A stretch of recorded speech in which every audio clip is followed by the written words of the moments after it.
Halo semuanya, selamat datang kembali dalam pembelajaran bahasa Indonesia. Kali ini kita akan belajar mengenai teks berita. Tapi sebelum itu, kira-kira hari ini ada berita apa ya?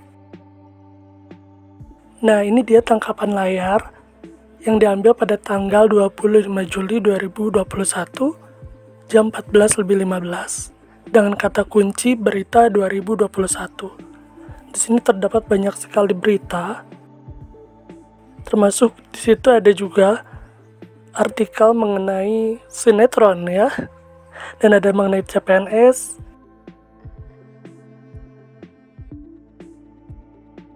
juga ada mengenai PPKM yang sedang diterapkan.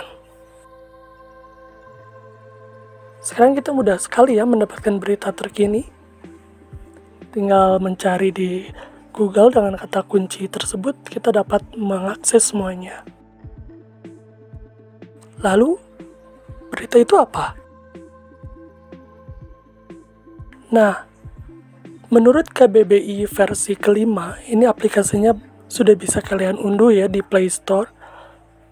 Berita adalah cerita atau keterangan mengenai kejadian atau peristiwa yang hangat. Jadi peristiwa yang sedang terjadi dan waktunya itu tidak lama dari hari ini gitu. Bisa tadi pagi, bisa 1 menit yang lalu jika sudah ditulis beritanya. Ini berita pokoknya sesuatu yang masih baru ya. Biasanya manusia itu ingin sekali mendapat pembaruan-pembaruan mengenai berita yang mereka sedang ikuti. Nah, di dalam berita ini ada pokok-pokok informasinya dan memiliki penanda-penanda ya, agar kita gampang untuk menemukannya. Nah, inilah kata-kata yang menandai pokok-pokok informasi dalam teks berita. Ada 6 ya. Apa, di mana, kapan, siapa, mengapa, dan bagaimana. Bahasa Indonesianya bisa disingkat menjadi adik Simba, tapi bahasa Inggrisnya disebut 5W dan 1H. Apa aja itu ya penjelasannya? Ini dia. Yang pertama, apa peristiwa yang terjadi? Nah, berita itu harus dapat menjawab pertanyaan tersebut. Jadi lagi ada apa nih gitu. Oh, sedang ada kebakaran. Oh, sedang ada orang yang mendapatkan prestasi. Di sini dibahasnya di bagian apa. Lalu di mana? Terjadinya di mana tuh kejadian itu? Misalnya di sebuah rumah, di sebuah kota. Nanti disebutkan, misalnya mahasiswa Indonesia berhasil mendapatkan peringkat tertinggi di London. Misalnya seperti itu, berarti tempatnya di London ya. Lalu, kapan peristiwa tersebut terjadi? Nah, kapan? Nanti kita baca saja. Oh, tanggal segini. Oh, bulan ini gitu. Nanti ada di berita. Nah, siapa yang terlibat? Kita lihat ada berapa pihak nih yang terlibat. Misalnya ada kecelakaan motor dan mobil. Nah, nanti akan disebutkan siapa saja yang terlibat. Oh, berarti pengendara mobil dan pengendara motor. Seperti itu ya. Lalu, mengapa sih peristiwa tersebut terjadi? Mengapa itu pasti jawabannya karena. Jadi ada sebabnya. Misalnya, banjir terjadi karena apa? Oh, ternyata hujan deras semalam gitu. Nah, misalnya banjir awal tahun ini terjadi di Jakarta karena apa? Oh, karena hujan semalam. Atau misalnya lebih jauh lagi, karena tanah di kota Jakarta makin turun. Disebabkan banyaknya bangunan-bangunan tinggi yang berat-berat itu, jadi tanahnya turun gitu. Itu bisa terjadi ya. Jadi pokoknya di bagian mengapa itu dijelaskan alasan terjadinya peristiwa tersebut. Nah, yang terakhir bagaimana? Bagaimana proses terjadinya peristiwa tersebut. Misalnya kalau tadi mengenai banjir, kita jelaskan. Tadi malam terjadi hujan lebat. Kemudian 5 menit berikutnya air sudah menggenang. Lalu 10 menit kemudian airnya telah mencapai 5 cm misalnya ketinggiannya. Dan 1 jam kemudian menjadi 30 cm airnya. Itu bisa ya dijelaskan proses terjadinya hingga terjadi kejadian tersebut. Nah, pokok-pokok informasi dalam teks berita ini disebut juga sebagai unsur-unsur berita. Jadi nanti kalau ditanyakan unsur-unsur atau pokok-pokok, kalian ingat saja 5W1H ya, atau adik Simba. Kemudian, sebuah teks itu pasti memiliki struktur. Begitupun dengan teks berita. Ada 3 strukturnya. Kepala, tubuh, ekor. Kenapa kepalanya lebih besar tuh di segitiga terbalik ini? Karena biasanya di bagian kepala ini memuat lebih banyak unsur-unsur berita. Jadi kalau kalian tidak memiliki waktu untuk membaca keseluruhan isi berita, kalian bisa membacanya di bagian kepala. Biasanya, bagian kepala ini terletak di awal berita.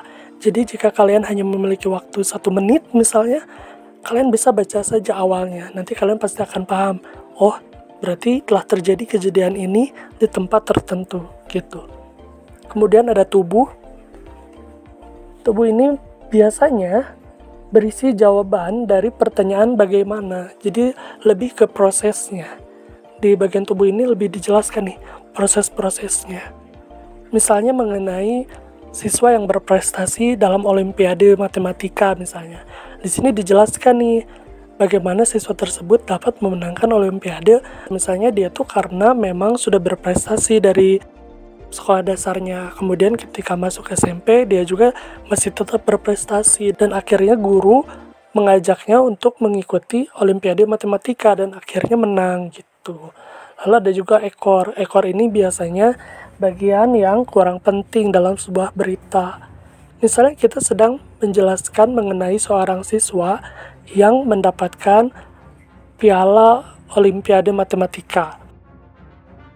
Terus di bagian ekor ini tiba-tiba ada dibahas Olimpiade Matematika itu sudah berlangsung selama 70 tahun dan Olimpiade Matematika pertama diadakan di kota Bandung, misalnya seperti itu. Itu kan sebenarnya tidak ada hubungannya dengan siswa yang tadi mengikuti lomba kemudian juara. Tetapi kadang ada penulis berita yang menuliskan hal tersebut, yang tujuannya itu untuk memberikan informasi tambahan, tetapi sebenarnya kurang berhubungan dengan apa inti dari berita yang seutuhnya itu. Nah, sekarang coba baca teks berita berikut ini ya, dan temukan strukturnya. Oke, kita baca bersama-sama saja ya. Breaking news. Windy Cantika sumbang medali pertama Indonesia di Olimpiade Tokyo 2020. Berita diambil dari kompas.com. Windy Cantika Aisyah menjadi atlet Indonesia pertama yang berhasil meraih medali di Olimpiade Tokyo 2020. Windy Cantika Aisyah merupakan atlet angkat besi putri Indonesia yang kini masih berusia 19 tahun. Turun di kelas 49 kg putri, Windy Cantika Aisyah sukses meraih medali perunggu Sabtu 24 Juli 2021 siang waktu Indonesia Barat. Windy Cantika Aisyah berhak mendapatkan medali perunggu setelah menempati peringkat ketiga dengan total angkatan 194 kg. Total angkatan snatch terbaik Windy Cantika Aisyah adalah 84 kg yang didapat pada kesempatan kedua. Adapun total angkatan clean and jerk terbaik Windy Cantika adalah 110 kg yang didapat pada kesempatan ketiga. Windy Cantika menempati peringkat ketiga tepat di bawah Hoi Zihui yang berasal dari Cina dan Chanu Marabai yang berasal dari India. Hoi Zihui berhak mendapat medali emas angkat besi putri kelas 49 kg dengan total angkatan terbaiknya adalah 210 kg. Di sisi lain, Chanu Mirabai sukses mendapatkan medali perak dengan total angkatan terbaiknya adalah 202 kg.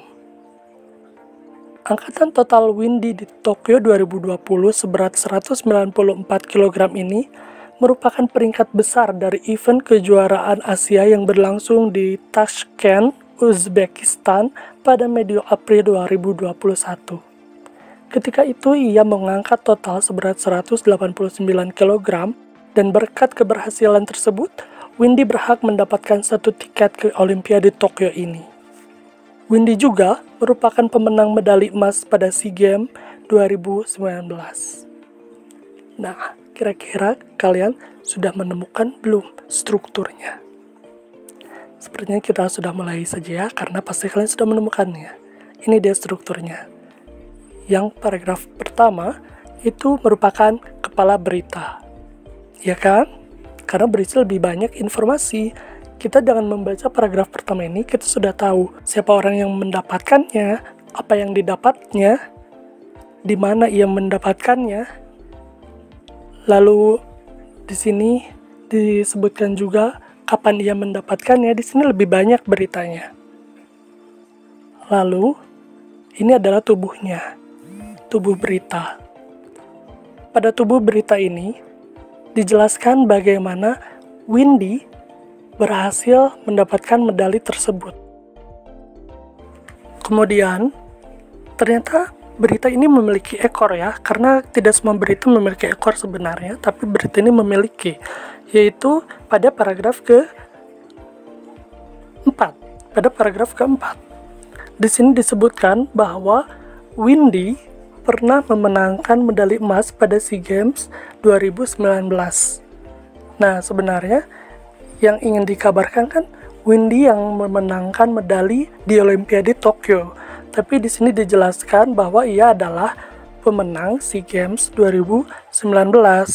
Itu kan sebenarnya mungkin masih berhubungan, tapi terlalu jauh ya. Jadi kita bisa menyebutkan paragraf keempat ini sebagai ekor berita. Jadi bagaimana? Mudah kan mempelajari berita? Jadi kalian tidak perlu membuang-buang waktu untuk mengetahui isi berita tersebut. Baik, jika ada pertanyaan, silahkan ajukan ketika pembelajaran sedang berlangsung. Terima kasih.